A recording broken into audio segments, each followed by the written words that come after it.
have a sticker on the bottom of my cup. It's new. Brand new.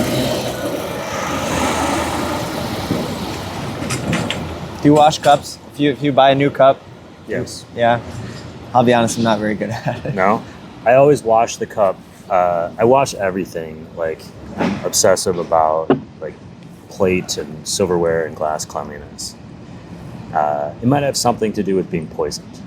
I could be wrong.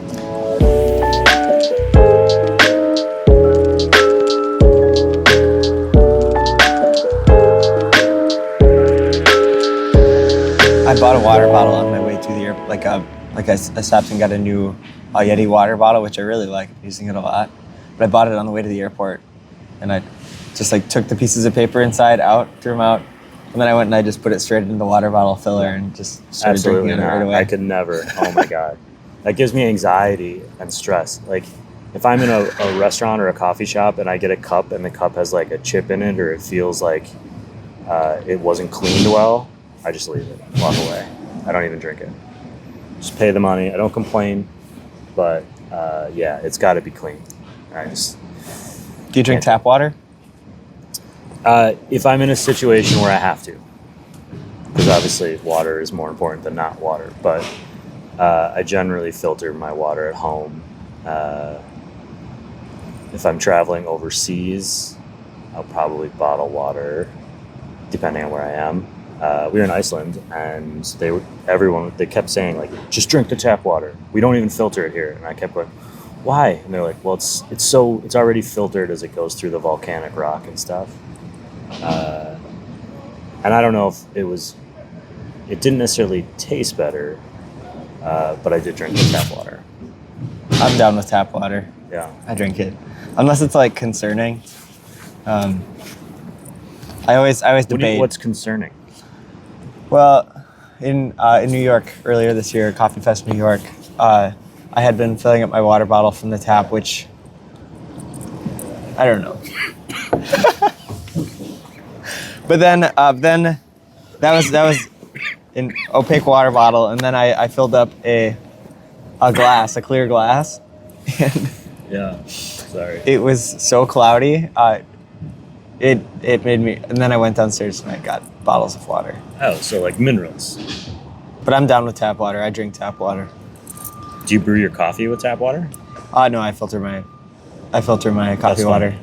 Well, because that's actually a flavor. It'll extract different. I like to do.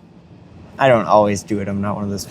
I've gotten the jugs of distilled water and then put the third wave water packets in it, and then I write I have to write on it special coffee water, don't drink. Yeah, I do the same. Otherwise, Hannah will just pour a glass of it.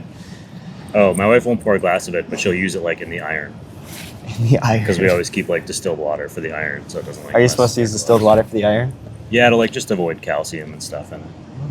Well, Chris life lessons. Chris Hendon today is giving a talk on water, so we'll learn all about it. And by the way, we are at the Roast Summit.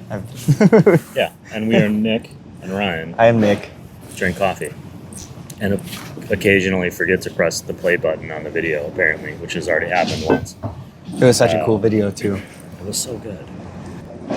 You were at Roast Summit in Portland. I love Portland. We're outside because it's not raining for 10 minutes. I struggle to understand how a city can have so many coffee shops, roasters, and cool ones, breweries, businesses that I like, but how can you have so many in such a concentrated area and survive? It is crazy.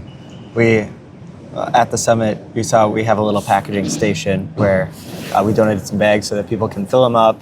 But we had all these buckets of coffee that were freshly roasted in all these bags, but no way to scoop the coffee into the bags.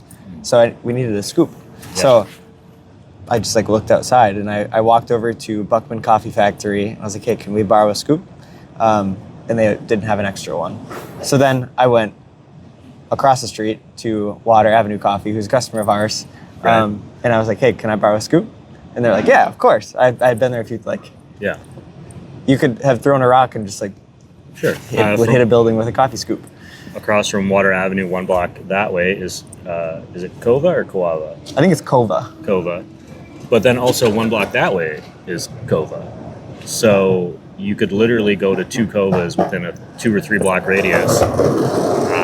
And then between here and my Airbnb, which is a 10-minute walk, I don't know, 25 places to get coffee of varying. There's over 1,000 in Portland. Coffee shops. Really? Yeah, over 1,000. I did not know that.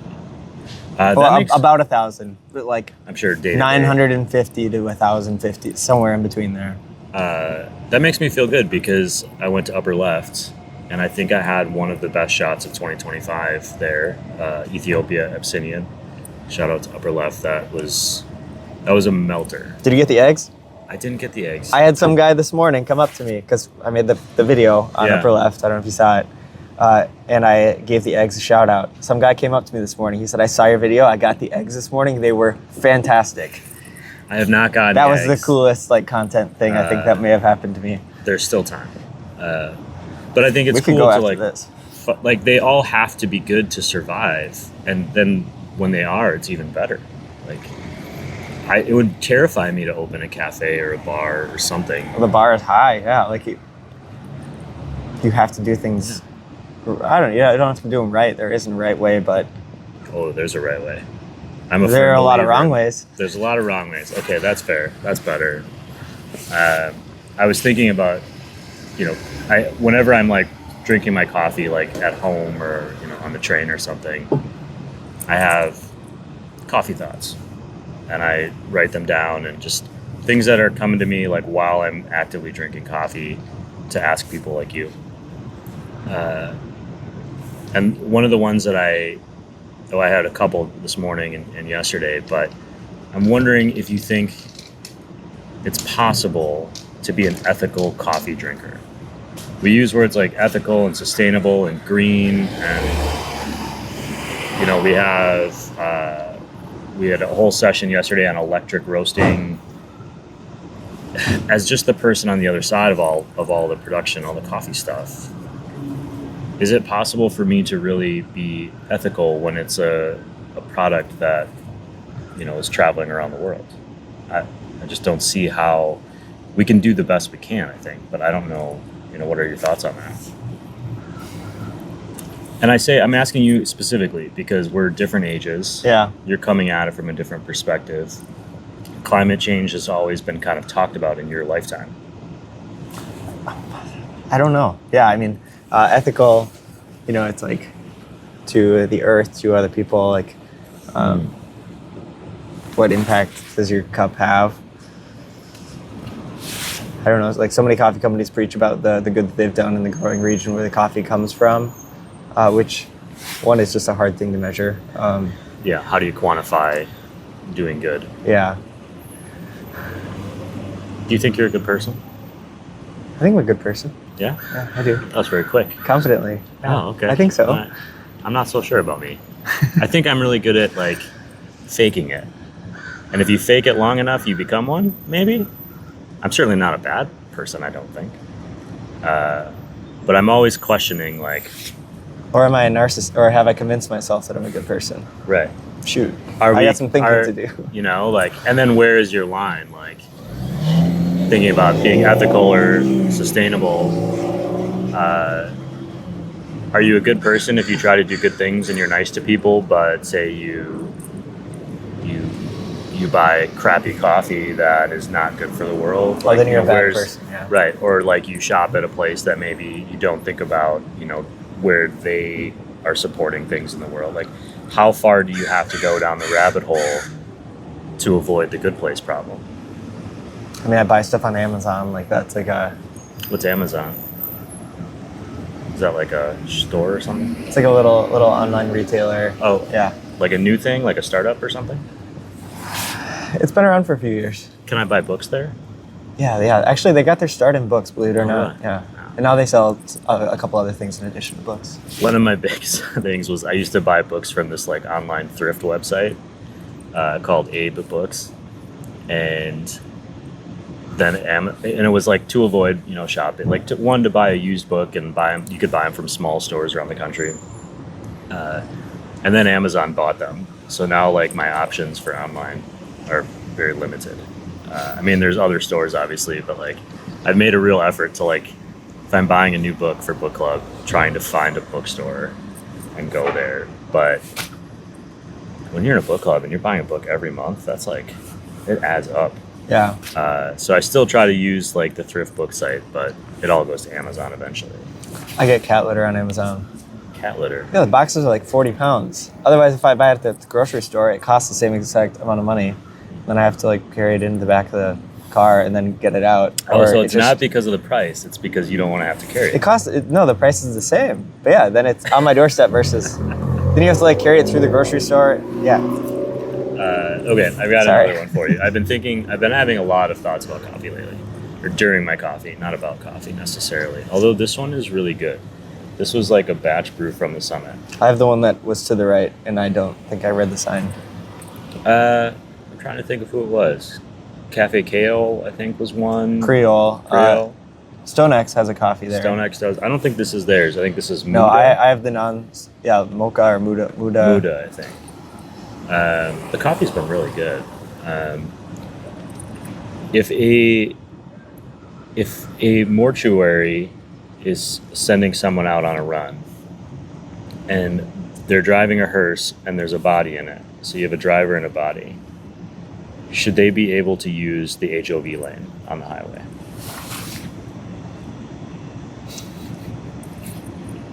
I think this is a serious question. Like if they did that and got pulled over, although I don't know who would pull over a hearse. Like, No, let's say he was going like 90 miles an hour, which I've heard several stories of people getting pulled over driving hearses, actually. really, Yeah.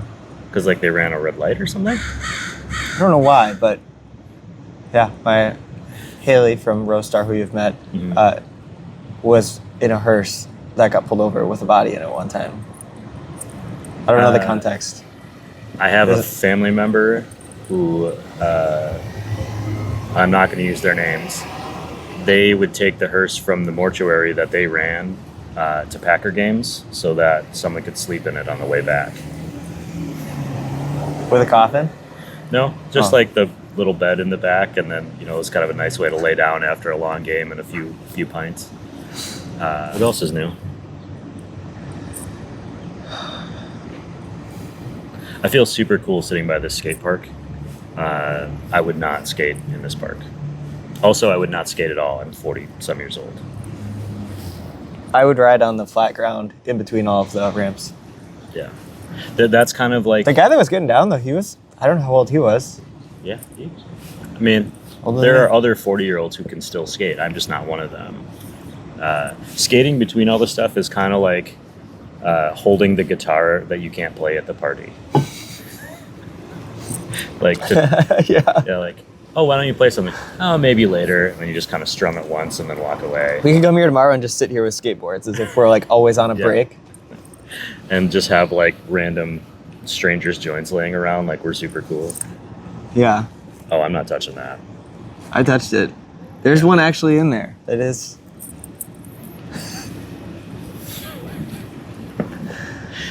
This has been Nick and Ryan Drink Coffee. Cheers.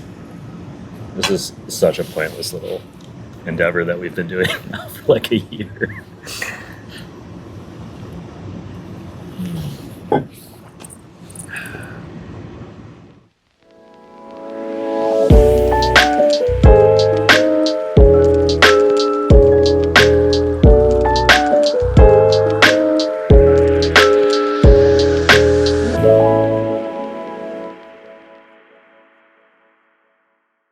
It has been about a year.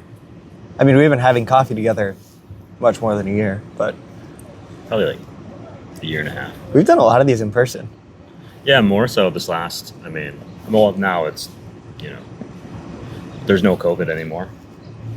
Or whatever. We just don't talk about it anymore. We had a coffee together in person in Wausau that we didn't record. That was just a nice, quick morning coffee, though. Yeah. How you feeling? How you feeling? How you feeling? How you feeling? How you feeling? I'm feeling good. You feeling good? Feeling good. Feeling good. Time to bag up the last batch that we just roasted. We're gonna grab our Roastar bags. We'll grab this little Roastar handy forming shoe. Just pop that open, take that down, and this saves us so much time. So much time, so much time. And then we're just gonna fill this up to a 12 ounce. All right. Right here. We're working in a bit of a confined space, but that's because you have the luxury of being right inside of the cafe. So customers are right behind us. So that's a bag. Awesome. Boom. One down. 754 more to go. Ooh, that guy's got a coffee cup on the back of his truck. Oh no. Oh no, there's a pioneer latte. Oh no. Since getting into the custom printed bags, Yeah. have you noticed any changes in how customers view your coffee? So where we started with the bags were, you know, craft brown bags, all handwritten. For the Ethiopia right now, since this is a seasonal special, we are handwriting the name on it. The one that has the name printed on there just has a lot more validity. With the custom printed bags, we've actually been able to get into places that have needed the barcodes. Some places that also need a use by date. With the craft bags, we weren't able to get into as many places because the validity of our product really wasn't there when we were having to handwrite all the different information on it. Well, this has been fun, Nolan, but I think I'm gonna leave you to bag the rest of this. Only 759 more to go. Thank you for your help, Nick. Thank you. You're hired. Thank you.